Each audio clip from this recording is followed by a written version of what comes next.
এটা হয়ে গেছিল নাকি পানি?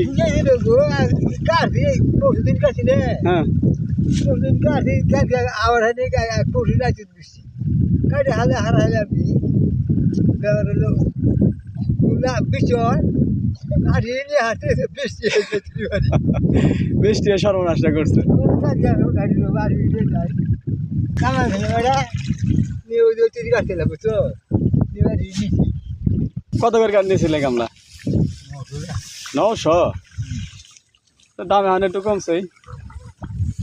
যুগ ধরে না মামা, আরেক কথা যুগ ধরে না। হ্যাঁ আমরা ঠ্যাং ঠুং দেখছো? ওই ঠ্যাং তুলা করে খাইছে নাই? যুগ নাই?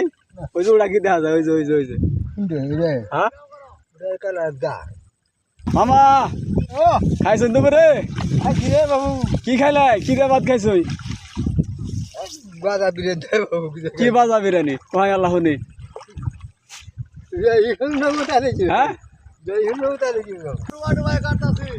মামা ধান কাটতেছে সমানে, আর তুমি তো যে নৌকা দিয়ে ধান নিয়ে আইতাছ। অনেক দূর থেকে বেশি পানির মধ্যে কাটে নিয়ে এলাম, ধান আসা যাওয়া খুব কঠিন, পানির কোনো অস্তিত্ব নাই, পানি খুব ভয়ঙ্কর পানি, বৃষ্টি ছাড়ে না, ধান জ্বালাই গেছে গা, নৌকা দিয়ে এইভাবে নিয়ে আইতাছি, ধান জ্বালাই গেছে গা দেন না, ধান কি করবো ফালাও দেওয়া যায় না। শেষ করছো কেটা? হ্যাঁ কাটা শেষ করছি।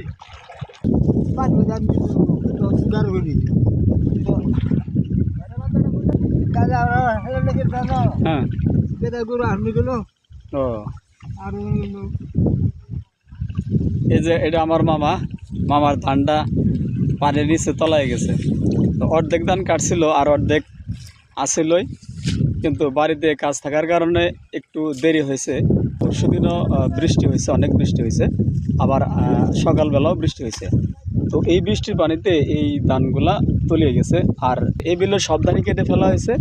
আর যেহেতু 2-3 দিন টানা বৃষ্টি হয়েছে, এই বৃষ্টিতে দেখেন এই যে পানি একেবারে বিল থই করতেছে।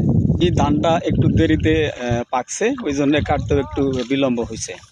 1000-1200 টাকা ধরে প্রতিদিন তারা দিন হাজিরা স্বরূপ কাজের লোক নিয়ে ধানগুলা কাটছে। এই যে আমার মামা, খুব ভালো একজন মানুষ, সাধারণ মানুষ, নেই কোনো হইচই, নেই কোনো হট্টগোল, নেই কোনো কারোর সাথে কোনো ঝগড়া ফ্যাসাদ, নিজের ইচ্ছে মতো চলতেছে, দিনাতিবাদ করতেছে, নিজের কাজ নিজে করতেছে।